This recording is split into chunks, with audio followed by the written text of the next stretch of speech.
الحمد لله رب العالمين والصلاة والسلام على أشرف الأنبياء وسيد المرسلين وعلى آله وصحبه وأهل بيت الطاهرة أجمعين أما بعد فأعوذ بالله من الشيطان الرجيم بسم الله الرحمن الرحيم السلام عليكم ورحمة الله وبركاته. Last week I spoke to you about the day of Ashura, that this was a day of deliverance. And this is one of the key points around the events of Ashura, that it is a day when Allah Ta'ala provided relief from oppression. Although every pharaoh has his day, the time comes when Allah Ta'ala sends his help and his mercy, and the victim is granted ease and relief from oppression. Another historical event that took place on this day of Ashura was the martyrdom of Sayyidina Imam Hussein radiallahu ta'ala anhu. And that is one historical context before us again of lives, property being sacrificed, homeland, everything which is beloved being sacrificed for the sake of Allah Ta'ala. And even in our times today we see that people's lives are taken, their property is taken, their honor, their dignity, their children, all of the things that we love, that we hold dear.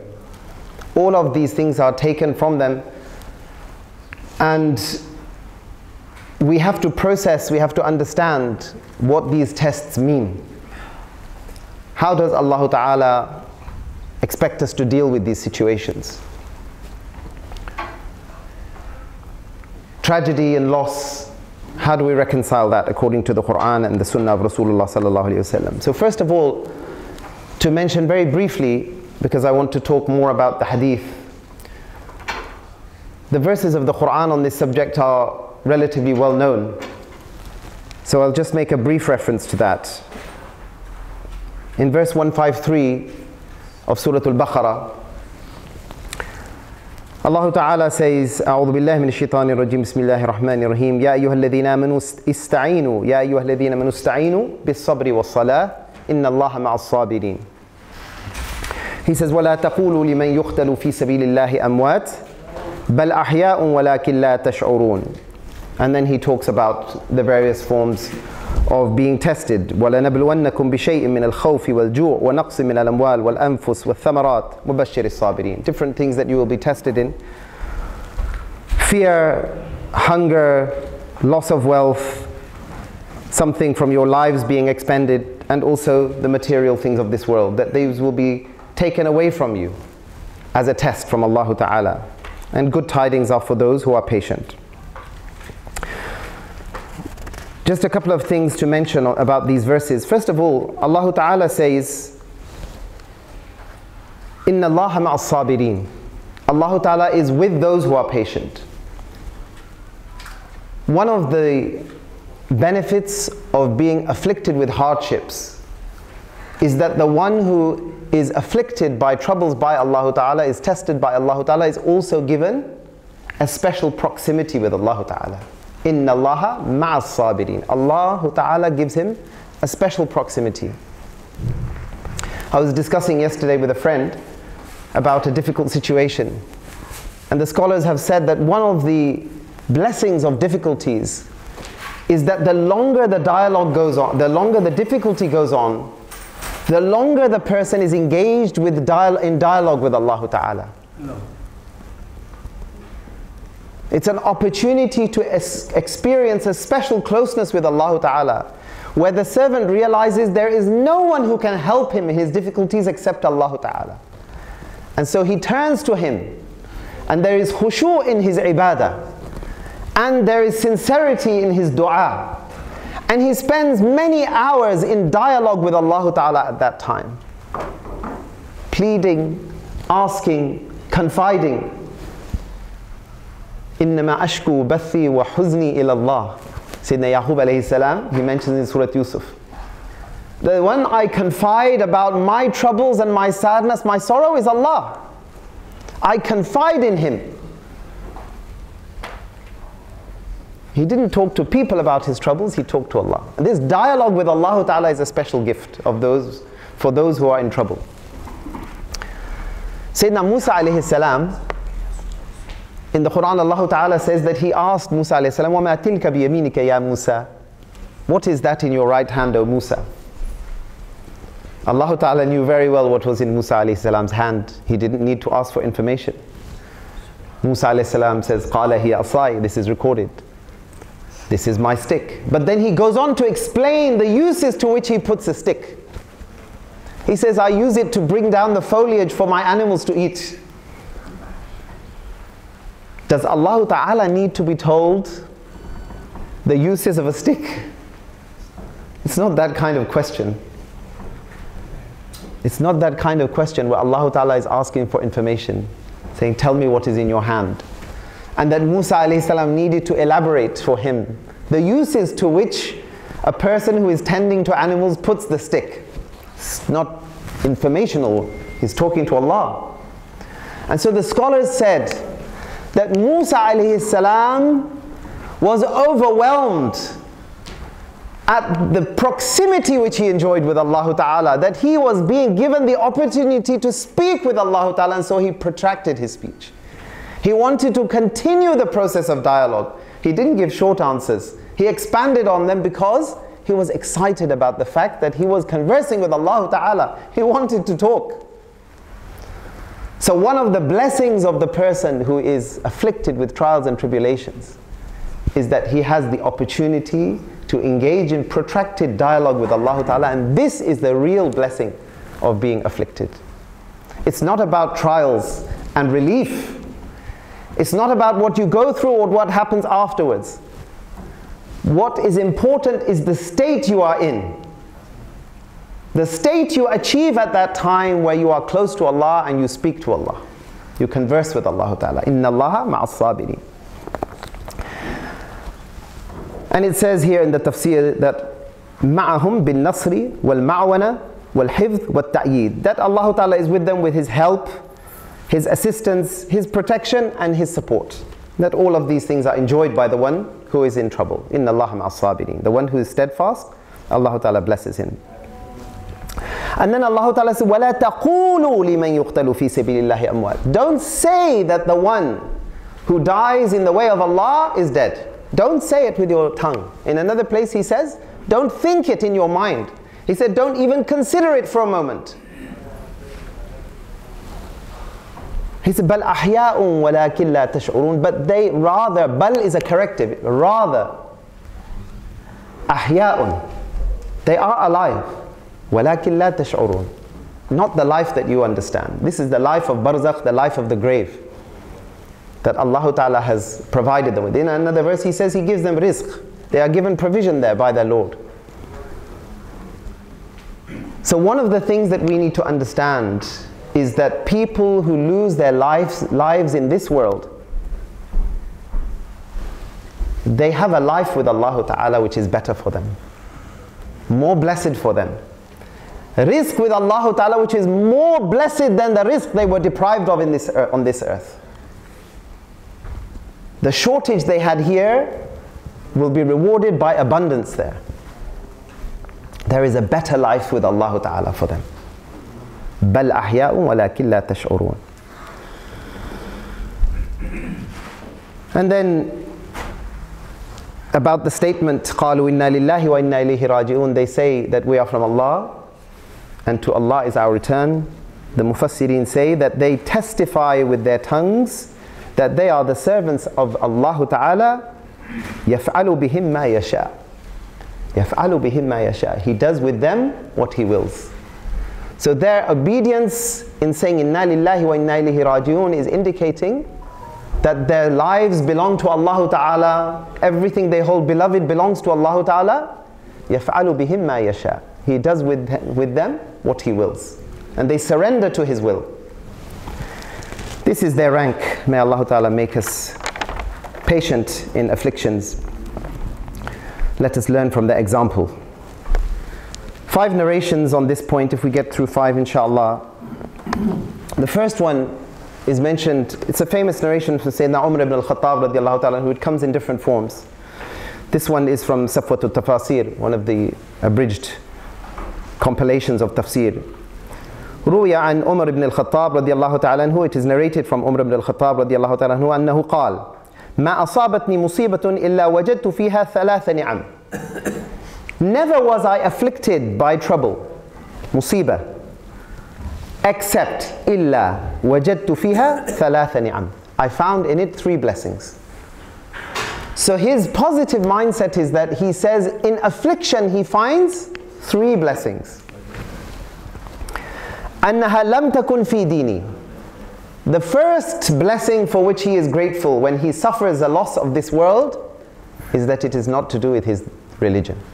That his religion is intact. His deen is preserved. Iman is preserved. A'mal are preserved. That's the first blessing. Take from my dunya, leave me my deen. Because this is for the hereafter. This is the first blessing. الثانية أنها لم تكن أعظم ما كانت. That it wasn't greater than it was.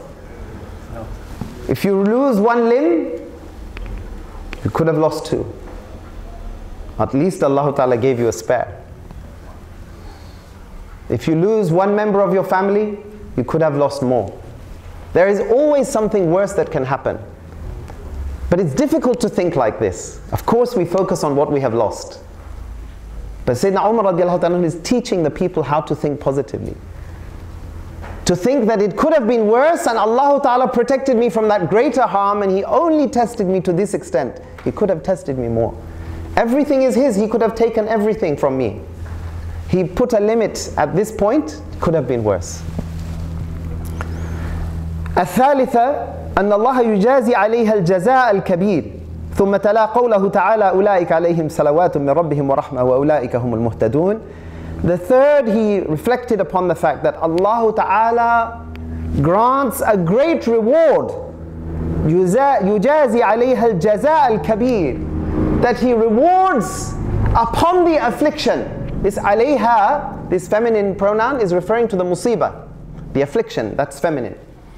That upon this affliction, Allah Ta'ala has rewarded with a great reward. This maf'ul mutlaq means it's a very emphatic action. He rewarded, not just He rewarded, but He rewarded with a great reward. Al-jaza al-kabir. And to evidence his point, ثُمَّ تَلَا قَوْلَهُ تَعَالَى, then he recited the speech of Allah Ta'ala, أُولَٰئِكَ عَلَيْهِمْ صَلَوَاتٌ مِّن رَبِّهِمْ وَرَحْمَةٌ وَأُولَٰئِكَ هُمُ الْمُهْتَدُونَ. He said, these are the people, those who are afflicted by trials and tribulations, that Allah Ta'ala said in the Quran, they are the ones, أُولَٰئِكَ, those are the ones, عَلَيْهِمْ, upon them, صَلَوَاتٌ مِّن رَبِّهِمْ, blessings upon them from their Lord, وَرَحْمَةٌ, and mercy as well. وَأُولَٰئِكَ هُمُ الْمُهْتَدُونَ, and those are the ones who are rightly guided. They have obtained guidance, they have become role models for all the ones that will follow. So he's reflecting upon the magnitude of these blessings and this reward, that a person who is afflicted is blessed with all of this by Allah Ta'ala. So he said in affliction he found 3 things to be grateful to Allah Ta'ala. The Prophet Sallallahu Ta'ala Alaihi Wasallam said in another narration from Muslim Sharif, just the translation here, it is remarkable for a believer. Ajaban. Ajaban means it's wondrous, something to wonder upon. How marvelous. He says it is remarkable for a believer that in every affair there is good for him. And this applies only to a believer. How? He said if happiness reaches him, he gives thanks and it turns out to be good for him. And if misfortune befalls him, he shows endurance and it turns out to be good for him. So here the Prophet Sallallahu Alaihi Wasallam taught us to collect reward from every situation. Not that we say that we are in good times or bad times, but rather to think that all times are opportunities for obtaining reward from Allah Ta'ala. Times of abundance and plenty are times to collect the rewards of Allah through shukr. The action required is different, but the thing which is strived for is the same. In the first situation, in the good times, we collect rewards from Allah Ta'ala through shukr, thanking Him. And in difficulties, the reward is to be collected through sabr. Sabr means that you do not complain. And sabr means that you remain a thankful, obedient servant of Allah Ta'ala. And sabr means that you remain steadfast upon the path of guidance and you do not deviate from it in order to remove your difficulty, but you remain steadfast, notwithstanding the difficulties which you face on that path. This is a true test. If it was easy to go to Jannah, everyone would want to go. The sincere ones are those who endure the hardships which are strewn on the path to Jannah. Because they are sincere, they face hardships in order to go to their destination. It's a test of their sincerity. In another hadith, the Prophet ﷺ said, know that if all the people unite to do you some benefit, they will not benefit you except with what Allah has ordained for you. And that if they all unite to cause you some injury, they will not injure you except with what Allah has ordained for you. The pens have been raised up and the pages have become dry. رُفِعَتِ الْأَقْلَامِ. رُفِعَتِ الْأَقْلَامِ means the pens have been lifted. It means destiny has been decreed and written. What is going to be will be. People cannot harm you if Allah has destined for you to be protected. And they cannot benefit you if Allah has destined that the harm will befall you. So be accepting of the situation rather than asking why, which we do. It's natural instinct. In weakness we cry out why. But why has no purpose. Whatever is to be is destined. People cannot change that for you. So be accepting of what has come upon you. In the psychology books, they mention the desert nomads. The desert nomads, they don't have a permanent existence. They move around in the desert. They follow the rizq that Allah provides for the animals. Where the rizq is, they take the animals and then they live off the animals. So they don't have permanence like we do. They don't have one concrete roof that they live under. They move according to this. Their roof is the sky. And their floor is the earth, the sand. And they set up their tent and they survive from moment to moment. So when a storm comes and takes away their belongings, whether it destroys their livestock or it sweeps away what they have collected, they really have nothing to fall back upon. And yet they have to rebuild somehow. They don't have the infrastructure that we have. They don't have insurance policies. They don't have home insurance, car insurance. They have to rebuild somehow. And so they were asked, how do they cope with this level of disaster? This is loss on a scale we cannot imagine. We lose small things. They lose everything. And their response is maktub. Maktub means it's written. Whatever Allah Ta'ala has destined, we have to accept it. Once you accept, you can expend your energy in dealing with the situation. Whereas if you don't accept, you use up your energy in ruminating about why did this happen, this is so unfair. And most of your energy, your health, all of this is wasted and lost in thinking why me, why, it's so unfair. Rather than using that energy to deal with the situation. To stay calm, level-headed and to thank Allah. This is easy to say, it's hard to do. But these are the narrations, this is the way the Prophet ﷺ trained us to change our psychology, change our thinking. In the end, if you go to a psychologist, this is the derived wisdom which they will lay before you. The Prophet ﷺ made it easy for us. 1400 years ago, in his eloquent tongue, he explained all of these things to us.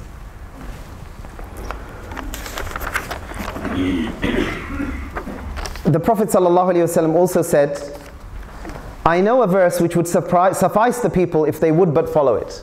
That this would be sufficient for them if they were to act upon it. And this is the verse I mentioned to you before from Surah At-Talaq. وَمَنْ يَتَّقِ اللَّهَ يَجْعَلْ لَهُ مَخْرَجًا وَيَرْزُقْهُ مِنْ حَيْثُ لَا يَحْتَسِبُ. Whoever fears Allah, وَمَنْ يَتَّقِ اللَّهَ يَجْعَلْ لَهُ مَخْرَجًا, He will provide a way out for him, a relief for him. وَيَرْزُقْهُ مِنْ حَيْثُ لَا يَحْتَسِبُ, and He will provide for him from where he cannot imagine. I saw it in my own life that some of the solutions which come from Allah Ta'ala are beyond our comprehension. We have very limited thinking.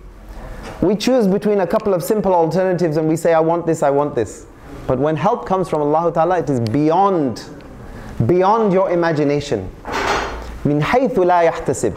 I'll testify to this, that we cannot imagine the solutions which Allah Ta'ala has ready for us. وَيَرْزُقْهُ مِنْ حَيْثُ لَا يَحْتَسِبْ. From where he cannot even imagine. Solutions come from places we could not comprehend. Allah Ta'ala gives beyond what we have the capacity to ask for. But we have to be patient, and we have to wait for that help to come. We have to believe that it will come, and if the situation does not change for us in this dunya, then we have to believe in the reward of the akhirah. That's why he said, بَلْ أَحْيَاءٌ. That if in this life you don't see the relief that you are looking for, then wait for the life which will come when this one ends.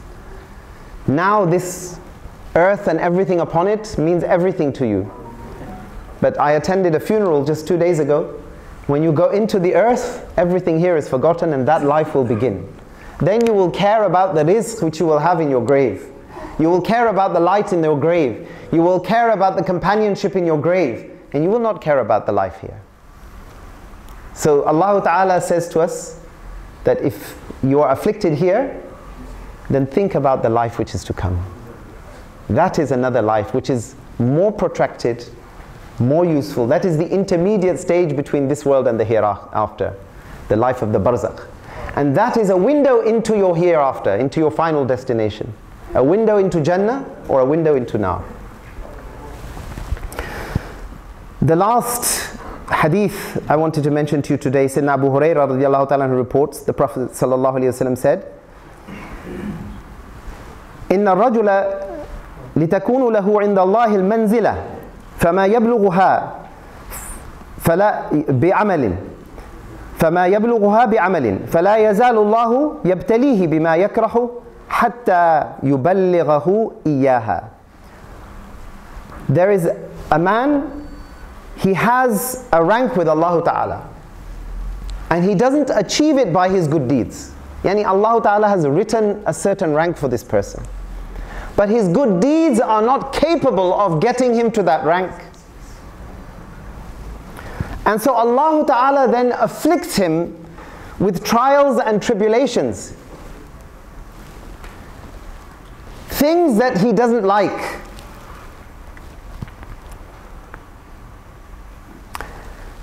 يَبْتَلِيهِ بِمَا يَكْرَهُ. He afflicts him with the things he doesn't like. Yakrah means he doesn't like them. He dislikes it. Something distasteful, something that is not easy for him to cope with.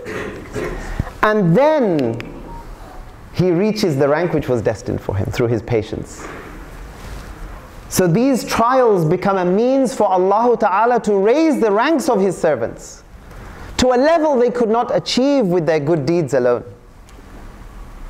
Through the patience that they show when they are afflicted with things that they find distasteful, then they reach those ranks which Allah Ta'ala has decreed for them. This is how the Prophet ﷺ explained to us why things in this world do not always go the way we see. We do not see always that the one who is on the haqq has the easy life in this world. We have the example of Sayyidina Imam Hussein radiallahu ta'ala anhu. But the life of the hereafter is the compensation for everything which goes on here. And relief is from Allah Ta'ala. And the proximity is with Allah Ta'ala. And the dialogue is with Allah Ta'ala. And the rank is with Allah Ta'ala. And that's what we have to work for here.